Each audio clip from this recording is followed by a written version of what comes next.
All right, aloha everybody. Good morning.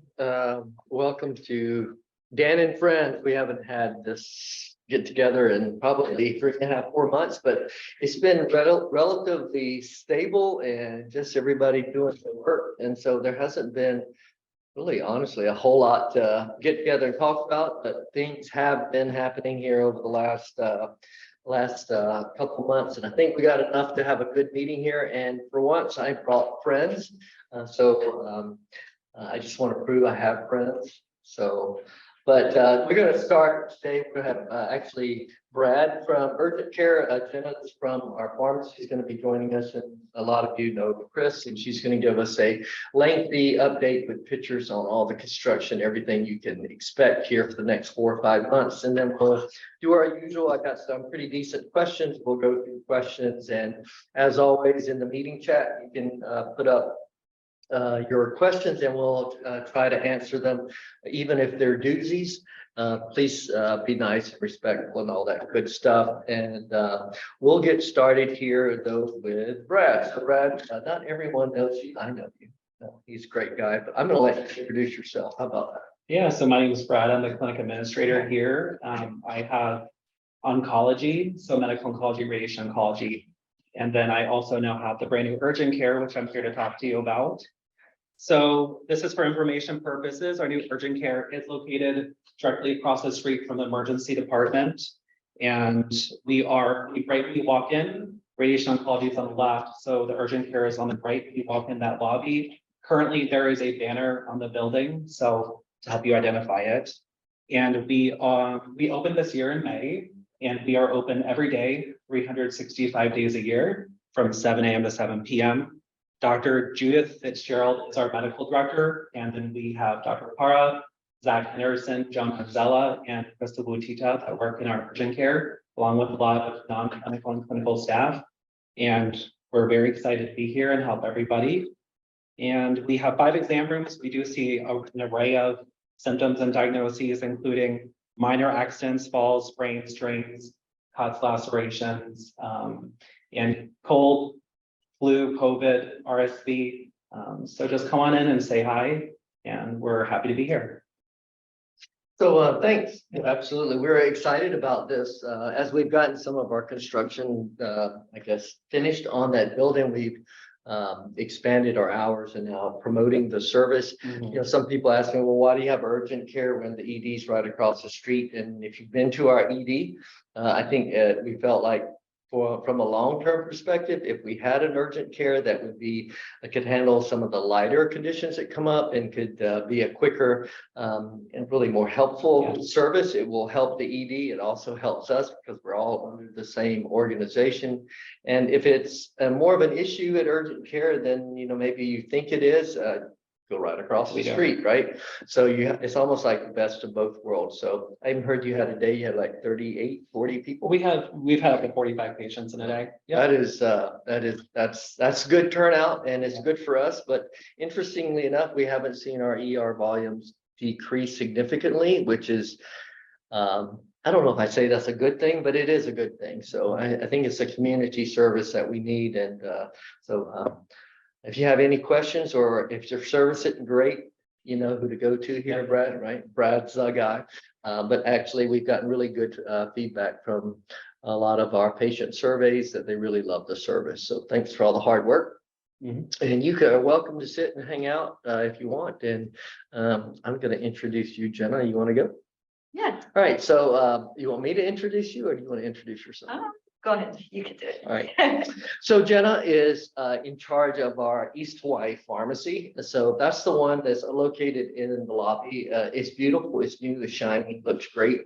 Love the retail area. I've used it 4 times to fill my family's prescriptions, and it is extremely convenient. That's what we hear from a lot of our patients. One of the main reasons we set this up was that hospitals that have them, they really showed that compliance with medications when people or patients are discharged or they leave their clinic appointments, their ER appointments, you get that first prescription, you get on those meds, it really reduces readmission, improves patient care. So we're excited about that. And a little extra money coming into the hospital is not a bad thing. Jenna has a history with CVS. Was it CVS? Yes, CVS, and working in retail. So this is right up her alley, and she's also had a lot of ties to the community. We were very excited to have her come work with us. So I'm going to turn it over to you, and you can tell us why it's so good. Hi, thank you for having me. So yeah, like Dan said, I'm part of the new retail pharmacy that just opened up in the lobby. We've been operating now for about 7 months. We operate like a normal retail pharmacy, like Walgreens, Walmart. A lot of people have misconceptions that they can fill their meds only if they're patients of the hospital or prescriptions from the hospital. But actually we can fill for anyone, we can fill for employees, we can fill for the community, as well as all their patients. So a service we do offer is med to bed, which is what we just started implementing, where we're able to deliver discharge prescriptions up to bedside for the patients before they even get discharged. And this is just in hopes that they will adhere to the medication. They won't have to make that extra stop at a pharmacy. And if they have any questions about the medication, we can answer them before they leave. We also offer curbside pickup for our community patients or anyone that isn't able to get out of their car. We have a couple convenient parking stalls right outside the side entrance of the hospital. So they're marked pharmacy, and you can park in the stall and call us and we'll come out to bring your meds. What else do we do? You're a patient, right? What was So that? your ER patients. Oh, yeah. Come by and stop. So we actually have a separate side window to the pharmacy that is right outside the emergency room exit door. Patients are able to either drop off or pick up their prescriptions at that window on the way out. We also have an app like CVS and Longs does, where you can actually refill medications on the app, call us directly on the app, or text us on the app. You can also manage your refills. You can see how much refills are left, see the directions on your medication. Do we have a screenshot for that? I I don't know if we loaded one up. Hey, Nate, did we load up a screenshot? I don't think we did. No? So, but, well, we may send that out to all users. We'll probably do that. So, I got them to, listen out. Where do you get the app? But it's on the App Store, and it's what East Hawaii. It's if you search RX Local on the App Store, any iPhone or Android, it'll pop up and It's really cool, right? And you do your reorders Mhm. and just right off your phone and then go pick it up. yeah, you can refill, you can text us from the app and we can message you back on there, take pictures, you can send pictures of your bottle if you have questions. So that's a convenient one. For employees right now, we're offering flu shots as well as COVID vaccines. To an employee, you guys just bring your insurance card or your medical card. It's no cost to employees. And we're in the process of expanding that to patients and the community, hopefully very soon, to offer that. How about hours? Hours. So- I've heard from a lot of people. Yeah, so currently we're 9 to 5, Monday through Friday. We are in the process of looking at expanding our hours, hopefully very soon, just to be able to service more of the patients and community, at least mirror the urgent care hours. So we're able to service those patients as well. So currently 9 to 5, Monday through Friday, we are looking to expand quickly. So hopefully opening till like 10 or 11 at night. We're just trying to figure out the best hours to capture the most discharges and patient volume in the hospital.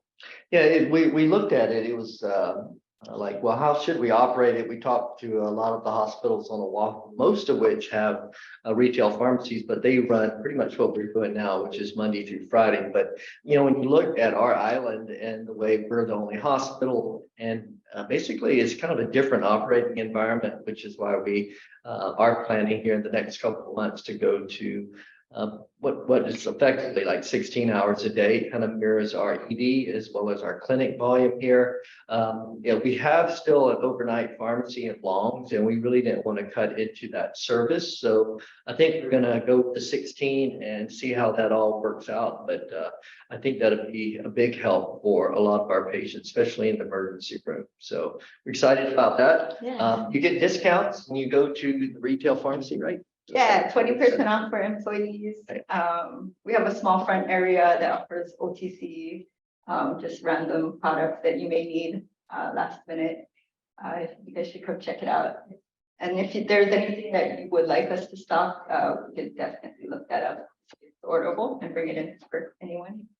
And we have some plans to do more with the retail pharmacy. So without getting too geeky into things, there are specialty medications that some of our patients in our community have to have prepared for them. And it's hard to have that service. It's not easily available. And so we want to use our retail pharmacy to offer that service, and then maybe even eventually get into some medical equipment. It'll take a little while, and I think Jenna's got a lot to do right now anyhow. So, but come by and see her. The staff are really nice, and it's very quick. I think I got in and out of there in like 2-3 minutes. I was really surprised. So thank you for all your hard work there. We've got a question up there regarding the urgent care. Does it have on-site x-ray and lab capabilities yet? So we have certain lab capabilities. We can send an urgent recs for x-rays across the street. So we don't have x-ray. Yeah, and likely we won't. We have it right across, and we have that, that inside track to get you seen quickly if you need to. And I think we're doing a lot of point of care testing. A lot of point of care common the tests that you would see at the urgent cares and whatnot. So if you're going, why would I go there? It's really very similar to the setup you would see in some of the other urgent cares, but you have the advantage of the proximity, certainly, to the main ED. All right. Well, nice job, both of you. I know it's a little weird talking to a screen and really talk to lots of people, but thank you. I appreciate it. You can stick around or you can head out. It's up to you. Okay. All right. Thank you. Thank you. Hey, Nate, could you show gallery view up there? Thanks. Excellent. Great. All right. So I'm going to give you just kind of an overview of what's been going on with construction, and then we'll have the construction guru give you all the ins and outs on everything that's going on. So, we got a lot of projects in the works. A lot of you have seen buildings come up and go down, and we have big construction starting here for our ICU as well as our another office building across the street. So we have awarded our contractors. We went through an RFP process. That's where we set up, we request bids, and they come back, give us price, and we go back and forth with them to try to get the best deal, and then we sign contracts, which for us, these are really large dollar projects, and so we're excited to actually have completed that part of it. And they also give us times when we're going to actually start the project, and you're going to start seeing buildings go up, which is quite exciting for us. So long time trying to get all this teed up and get the funding and get all the millions of things it seems like you have to do to get a project done here on the island, but we're all teed up. So I'm excited about that. I'm going to turn it over to Kris. She has pictures, and please, all of you ask her questions. And we're going to be doing a lot of these over the next couple of years because bluntly, the construction is going to be disruptive, but we're going to manage it in a really good way. All right, you're up. We were just gonna stop video. So, All right. can we double check? Can everybody out there see that? Somebody, yep. All right, good. Nate's checked. Wow, that's a great picture. Yeah. So let's start off with one of the most recent projects on campus. So this was the West Wing. I should say was the West Wing because this guy came down about 2 weeks ago. This area will be used for, let me orient myself here. So this area will be used for staging, as Dan mentioned, for the new ICU project. So behind the curtain, for those of you who don't walk in from the upper parking lot, This is what it looks like. It's a level field right now. We've got a few more items to do on this project, groundwork, some graveling, and then again, this will be used for staging for the expansion. Okay, stepping into a few projects that have recently completed. So the lower roof replacement is the first part of a four-part project to repair and replace the hospital roof that is over decades old. So we started with the ER section because that was prioritized. You know, there were a few leaks in there, some Joint Commission concerns. So we got that leak all buttoned up and knock on wood here, and we got the roof replaced.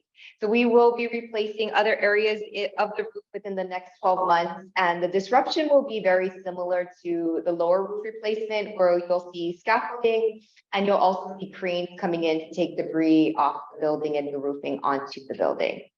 So that's the lower roof. Another project that wrapped up here a couple of weeks ago that many of you may not be familiar with because it is down in the kitchen is our dishwasher project.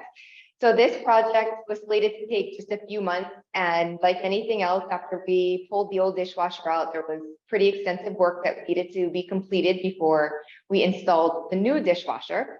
But the new one is in, it's up and running, and like lots of your appliances at home, this guy is energy efficient, it's smaller, it has less heat, and just a nicer work environment for everyone. But this did take quite a while, and thanks to our project management team for pulling this one through all the way to the end. Are we gonna get back to utensils or? Yes. So for the folks that are up on the floor that endured many months of having disposable containers, this will bring us back to the china and to the utensils and to be able to properly heat and maintain heat. We did a really great job throughout the entire project, but this just makes it a little bit easier on our patients. So we are hoping to get back to that china dining sets that most of you are accustomed to. So that's the dishwasher. And then moving over into active projects. So these are projects that are actively under construction. The first one is the CT SIM for the Cancer Center. So this is located across the street in the original HPOC building on the first floor. Years ago, they had installed a single slice CT machine that they did simulations on, and that was a very old picker machine. We pulled that guy out, and it took us a couple of years to get both funding and the proper equipment for that particular room, but it is in process. We do expect this machine to be installed and up and running early next year, but the room is getting ready. The flooring just arrived today and got moving in there. So that's really exciting because it does bring all of our cancer services back across the street into our outpatient setting. And thanks to the folks over at the Cancer Center for running back and forth across the street for a couple of years, and then our CT team for accommodating them, our radiology team for really accommodating everybody and our patients to come through here and to continue those services because they're incredibly important. All right, so that's CT SIM. Next, we have the first floor holding bay project.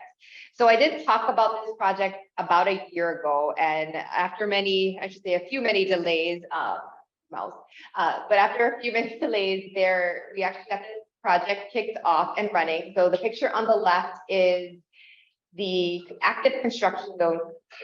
I'm going to point to a few things. Thank you, Dan. So just to orient you to this particular map, so this is the outside where we do our daily safety briefing. So this is the outside area. This is the MRI Angio 1 hallway.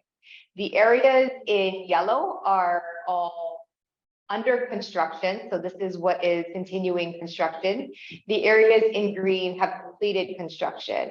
So nursing administration has moved to the back hallway. They have windows back here. We have a few offices for clinical labs that were completed. And then we also have a new waiting area for clinical labs that's in the green here. All of this other area is the holding bays, and we have a few offices. So Dr. Smith, Dr. Grace, and another administrator are in these offices right now. We're still considering them a construction zone because we need to finish the carpeting. But all of these areas are still under active construction. Now the next picture is, go ahead. So, oh, there you go. So the next picture is a architectural rendering. This is not what it looks like inside yet, but this is what we intend it to look like at the end.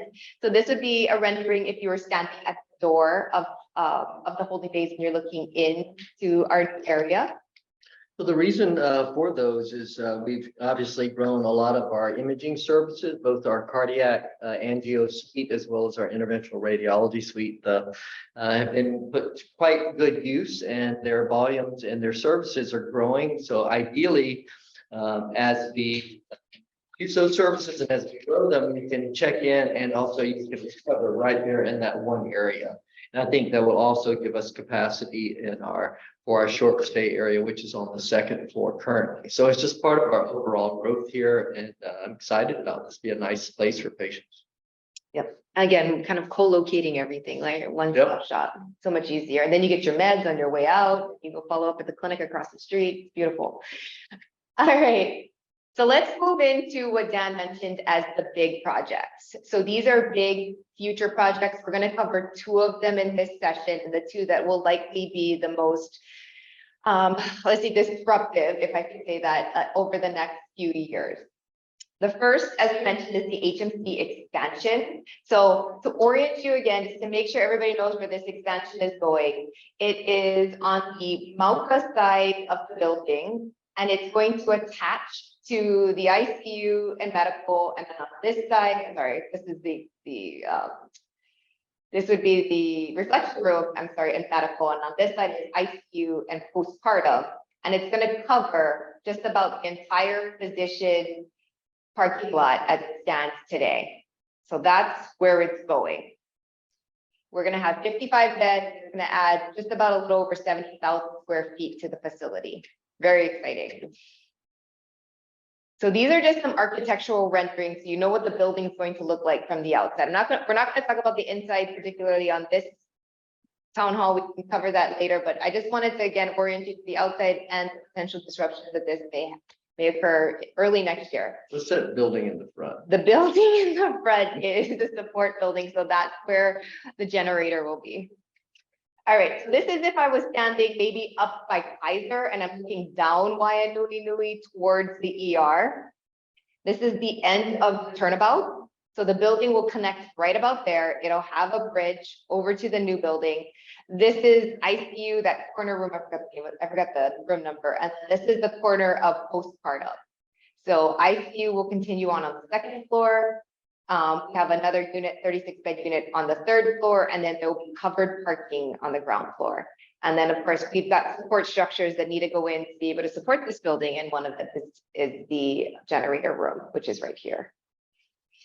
Looking at the building from the back side, so this would be if I'm standing at the entrance of Hale Ho and I'm looking towards Waianuenue. So looking at it from this side, you can see that there's the physician entrance, and right above the physician entrance, you'll see that two-story connection. And this will be through the reflection room and medical, and it will carry out over the parking lot. So again, north view of the admin building, from the admin building. Here are some shots of the second and third level. So our color schemes will be carried throughout the expansion, and some of the lobby finishes you'll see also into the expansion as we bring up the rest of the facility. And we have some room we have some work with the rental team that's happening there, and we'll touch on that in a bit. All right, moving to the next big project that is happening on campus. And these projects will likely happen very close together, if not at the same time, and that is Medical Office Building 3. So to orient you to this map, this is spelled wrong, but it's HPOC. So this is the existing first building that was always there. This is MOB2 that we built. And then this is the site for MOB3, which is the third medical office building. If you look at it from a satellite view, same here. So we've got HPOC, MOB2, which was built right in front of it, and then MOB3, which adjoins to MOB2. So again, expanding outpatient services for us and creating one outpatient center. So, and more design renderings, because these are always fun, and they actually end up looking quite similar to what the buildings are. We're kind of shocked by that. So if you look at this picture right here, here's MOB2, and we kept the same color scheme and architectural schemes kind of throughout those two buildings to bring them all together. MOB3 will be connected by a bridge, and this will sit on MOB3. It does have forward-facing windows. And then if you look at MOB3 from the bottom of the current visitor parking lot, so if you're standing at the administrative stalls at the bottom of our current visitor parking lot, and you're looking up towards Waianuenue, we are creating what we're calling the plaza. And that plaza is to bring all of those three buildings together and be that at the center of the building and really making it into one cohesive outpatient medical center. So MOB stands for medical office building. So we'll have medical office building 1, 2, and 3, and together they will be a center. So I have a question. So that car that's in the rendering, fence. Wow, does that come with oh, I'm sorry. Yeah, this is the cars do not come with the building. But I think it's going to be a really cool medical center when or outpatient medical center when we're done with this. But that's MOB3. All right, now many of you may be asking yourself, oh my goodness, how are you going to accomplish all of this, and what's going to happen, and what's going to get closed? So we want to walk you through some of this just to help ease some of the anxiety potentially if there is any, and to let you know that we have started planning for this over a year ago. So looking at the parking closures just overall, let's just take it from the top, from the expansion. We know we're going to have to close about 100 stalls in that lot. So all of the physician lot will be closed, the handicap parking will be closed, and a part of the visitor lot will be closed for access to the construction zone. So we're going to take 100 stalls out of there. Across the street in MOB3, and again, likely these will be happening at the same time. We'll likely be closing about 100 stalls also on the Hamakua side of that parking lot. And when we close those 100 stalls, we'll be moving some of the visitor parking over to the current employee parking lot, and then they'll be accessing the building that way. So this is the parking closures as it stands right now based on the staging footprint. So we know we're going to lose about 200 stalls. And then you should be asking, okay, well, what are you guys going to do about that? Well, we thought about this about a year ago. We started methodically going to the campus, seeing what can be open to be able to ease this parking problem that we're going to have when we start all of this construction all together.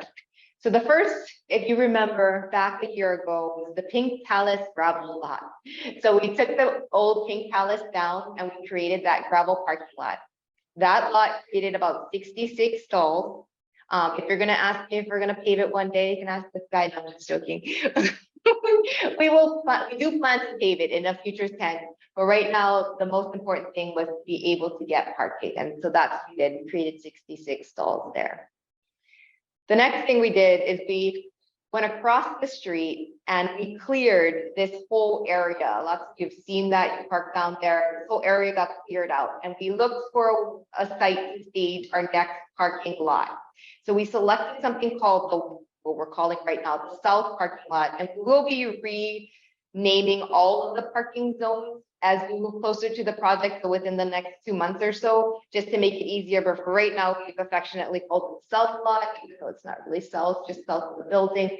But the lot is created and it has been gravel back here, and that created about 170 additional stalls.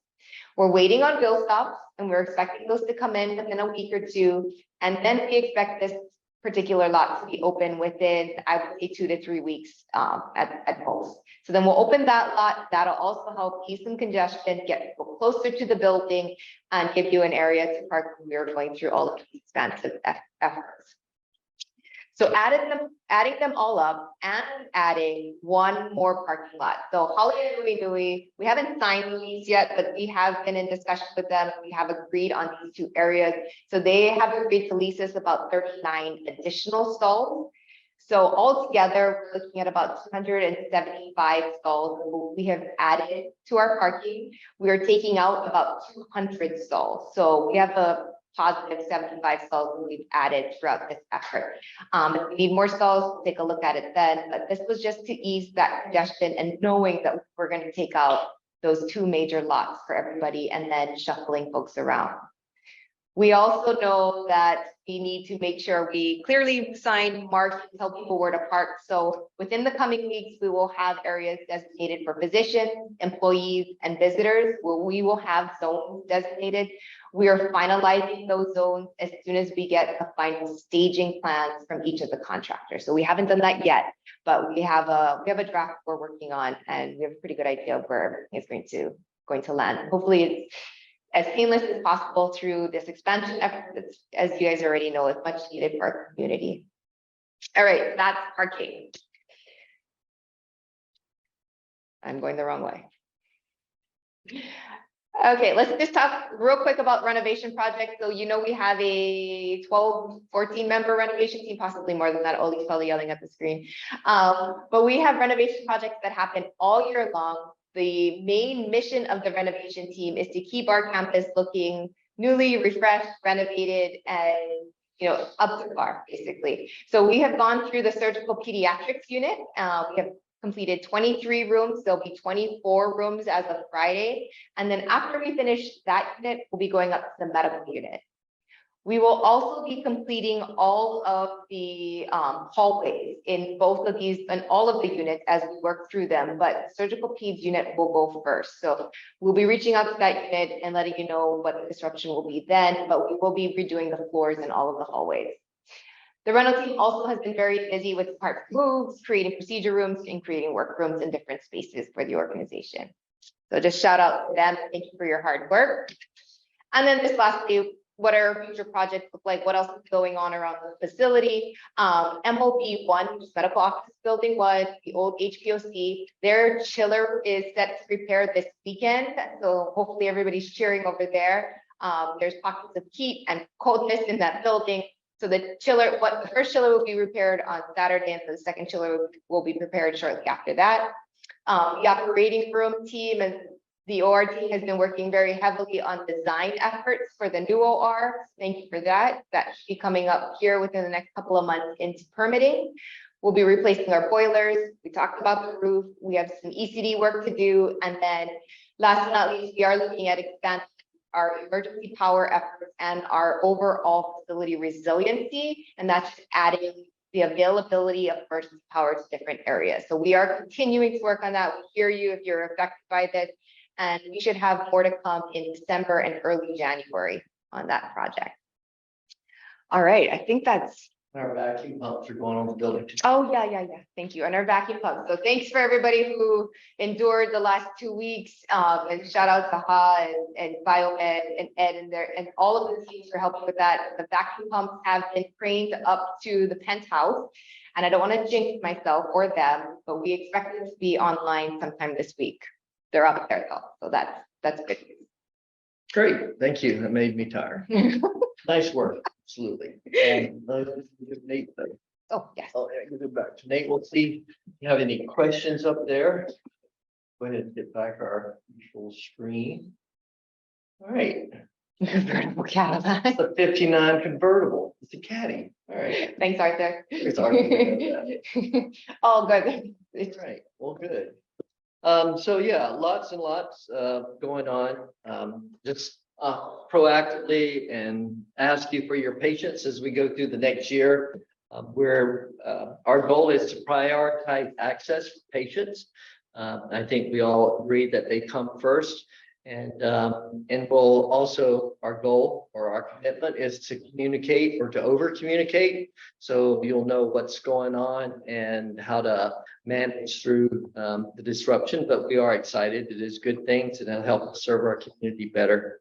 I have really, I think probably the only thing left is to go through questions. We did get some good questions. But before I get into that, I would want to put a little shout out for the new dermatology clinic. It's on the second floor. We have heard from the community for a number of years how we have a shortage of dermatology services. We're very excited to have our physician join our clinic. She's there with Dr. Johnson on the second floor and specializing though right now in referrals through our plastics and from our other physicians. So it's not open call yet, but we are growing those services. So I'm glad to be able to offer that. I'm just going to go through and read the questions and so forth. So does the organization have plans to incorporate diabetes management education into our community? I will just say right up front, I know there's a lot of need in the community. It is not something that we have gotten into. It's somewhat of a kind of a public health type of, I would say, sole responsibility, but it's primarily in the public health realm. We've tried to include some of that in our outpatient clinics, but just answering that up front, I don't think that we are making plans to address that need in the community. Right now, I think that may be others, but I would absolutely, though, support those types of efforts from other entities. Do you think there are steps we can take as an organization to address the increasing diabetes population? I mean, I think that, again, we're getting into a lot of the things that need to happen in schools and in just general education of our population. So I do think there's a place for that. Right now, most of our work is in the acute area. We do focus on, especially in our family medicine pediatric populations, on educating those patients that are on our panels and so forth. But I don't think we're going to move too much into the community education efforts right now. We have, honestly, a lot that we need to do here in our own facility. But I appreciate the question. And again, I do know that it is a definitely health need in the community. Are there plans to create more conference rooms? The short answer is yes. In the ICU construction or the HMC expansion that you saw up there, I think there are three relative, actually large conference rooms, and there's also a number of smaller ones that are a couple that are unit specific too. So It's one unit specific. one unit. So that's 4 there. I think conference space is always going to be a bit of a challenge because we're trying to jam as much service into the hospital. And I understand that's inconvenient, but I still think it's the right thing to do. We need to maximize all our square footage here for our patients. But we are looking at, and we're aware that a number of our staff are getting more and more jammed into smaller spaces. And so we are assessing what can be done potentially to build more administrative space. So in that space, if we're able to do that, would be more conference room and training space. So it's like this constant shuffle. You have to move one to move the other. The general principle is that it's a bit cheaper for us to renovate the space that's already under a roof in the hospital to create more patient services than it is to build brand new from the ground up. You have to do all the foundation and roof work and whatnot. So we definitely want to utilize this building.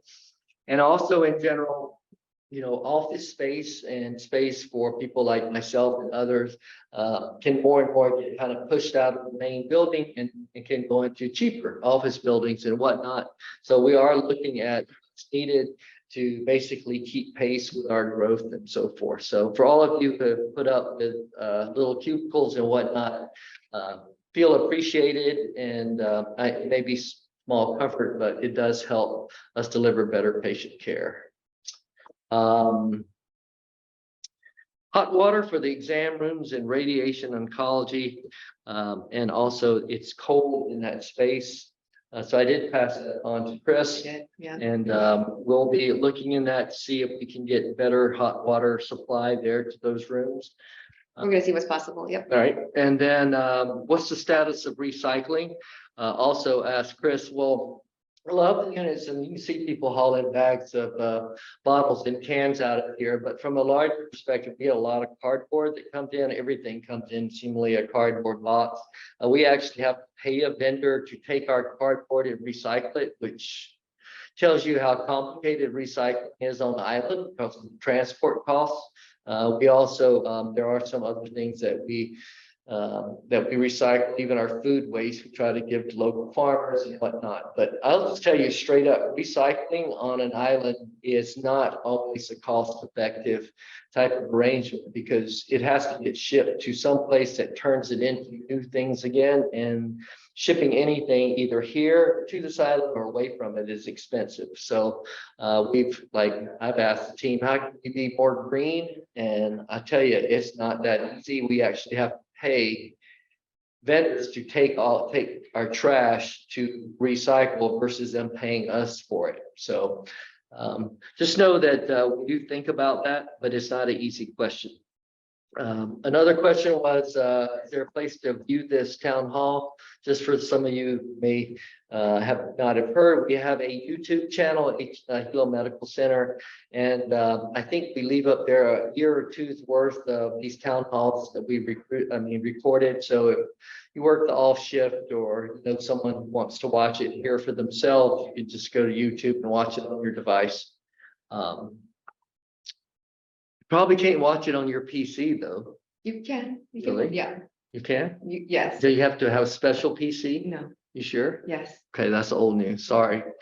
Really? Mark Winters, you can respond to that in the chat. Okay, but I know you can watch it on your device. It is on YouTube. We try to put stuff there that, like our yearbook videos and other things that. Stop it. I've tried to work with See. any device. All right, see, there Thank you, you go. Tom. There we go. There we go. But yes, we try to make it convenient and have tried to move into the modern world here. What's the status of hazard pay? I had like 4 questions on hazard pay for COVID, right? So in each of our, both UPW and HGA had clauses in their contracts related to hazard pay. Obviously, a lot of those were triggered during COVID, but this crossed all the public union BUs. So it's being handled in a negotiation.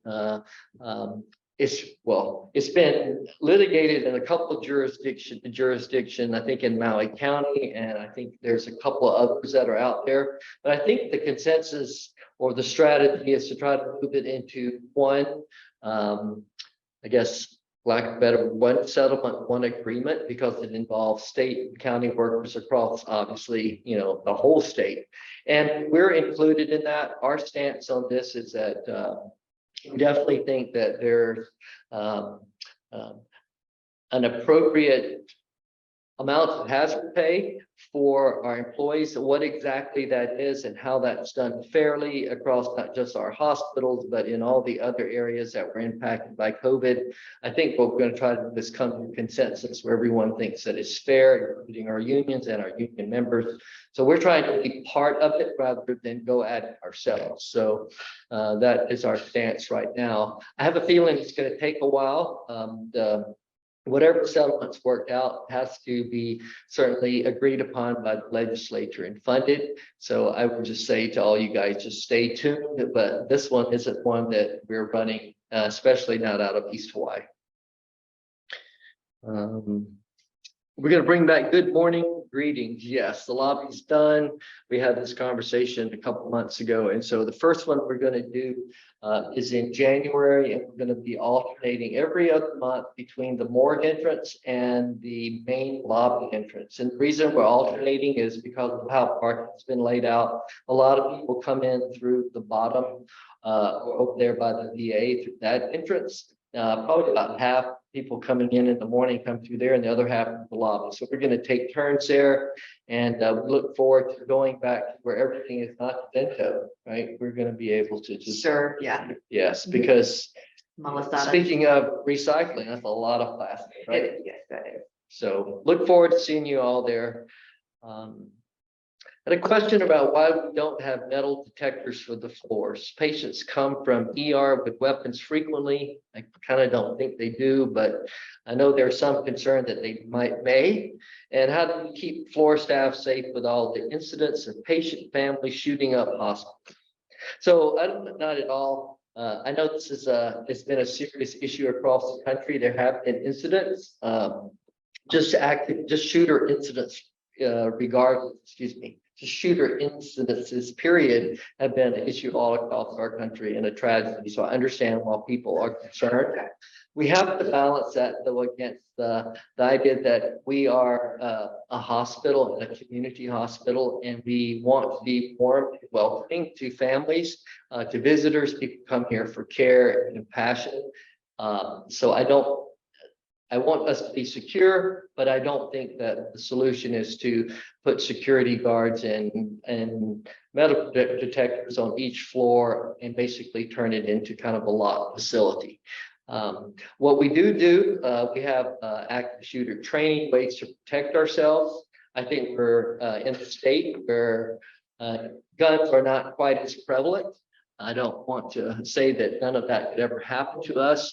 But again, a lot of our decision making is weighing of risk against other benefits of how we want to serve the community and also make sure our staff are safe. So right now, we have a metal detector for the emergency room. We want our patients coming through the ambulance bays by our security folks. So that is traditionally and been proven to be the highest risk area. So we have precautions there, but we're not at the point right now to I guess you would say, lock down the rest of the hospital. Hopefully, we are never in a situation we need to be. Will employees be getting ATO holidays this year? I just saw a thing yesterday where I think there will be 8 hours. I think that when you can use that 8 hours is, I think you have to use it by March, but I think that still has to be decided. So some memos will come out, but I think all the public entities agreed to do 1 day of ATO. So my guess that's 8 hours.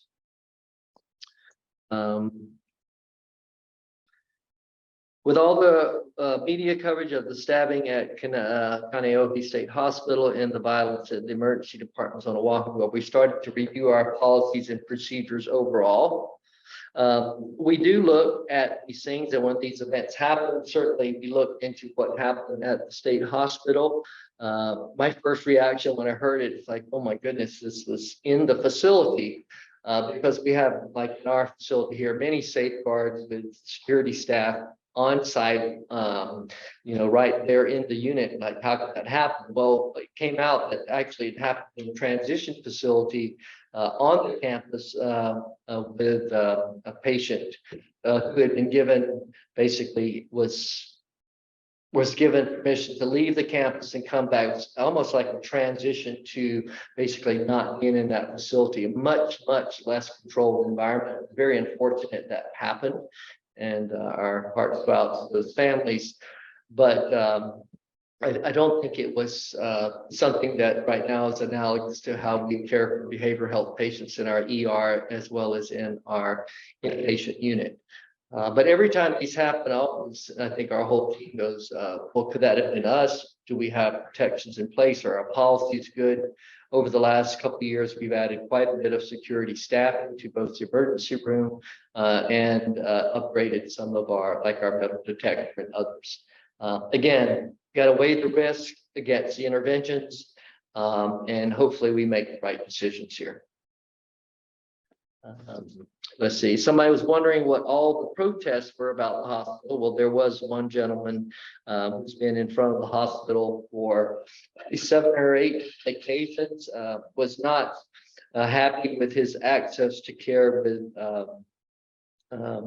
with one of our clinics. We did look into that. I think there was quite a bit of frustration for the type of care that the individual wanted. I don't feel like that we dropped the ball at anything, but from what I heard, and I heard a lot of it second and third hand, I can understand why the person was frustrated, and I guess he felt like he needed to tell everybody that it didn't go well for him. So you asked, and I always try to tell you what's going on. So that's what the protest was. And then the last here, would it be possible to get AC for the ER work more consistently? It's very hot in the ER, especially during the day.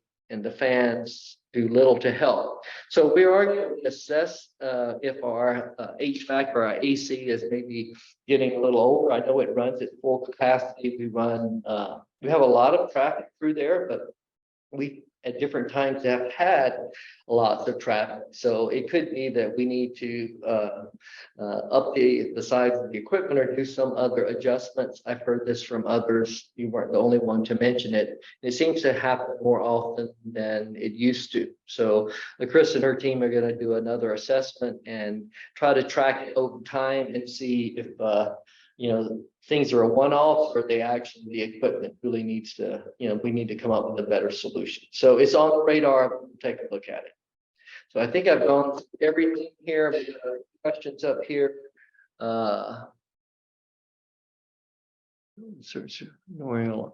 So I think everyone can see the comment. I think basically it's good that we have ED security. I think some people are pointing out that maybe we need to look at or maybe exercise those policies a little more strictly. So I'll pass that one on to, well, Kris is right here. See, that one's yours. Could you? Thank look you. at that? Will do. I'm sure Hal will take a look at that. I'm sure he's looking at it right now. Feedback there.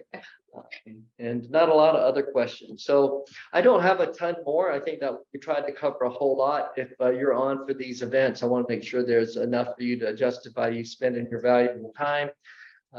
We're coming into the holidays. I just want to express from my family and from our EMT and others, best holiday wishes with whatever you celebrate. I hope that it's wonderful, and we greatly appreciate all your hard work and what you do for our community. Much aloha.